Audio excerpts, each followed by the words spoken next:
Er der nogle problemer med vores velfærdssamfund? Det spørgsmål har vi stillet en række almindelige danskere for at finde ud af, eller for måske at finde en konklusion. Ja. Hvad så? Ja, selvfølgelig er der det. Der er altid problemer.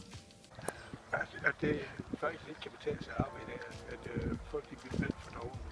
Det er nemmere at sætte for det hele. Altså, man tager mere det hele som givet i dag, end man gjorde før.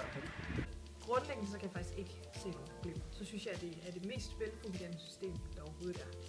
Fordi jeg tænker, at der ville være flere problemer uden, så kan jeg faktisk rigtig godt lide det. Men selvfølgelig er der altid nogle problemer, hvis folk f.eks. snyder.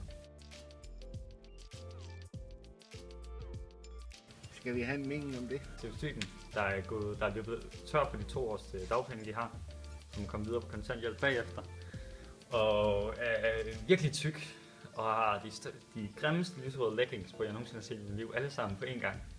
Og så er de alle sammen nede i Netto, og er i gang med at købe pilsner ved mig. Ja, okay, en stereotyp, så tænker man jo, at det er sådan nogle dogne, nogen der er ligesom dognerupper, der bare sidder derhjemme og egentlig ikke gider noget, men sådan er det jo ikke i virkeligheden. Stereotyper. Altså man ser jo meget i medierne, men jeg tænker faktisk, at det oftest er folk, der rent faktisk ikke kan arbejde.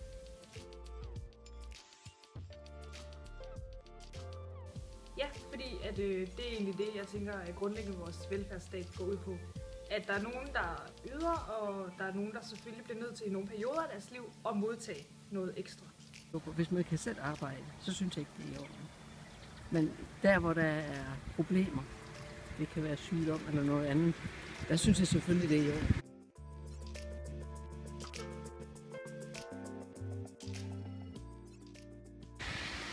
Så vil jeg da hellere have, at de ikke må arbejde.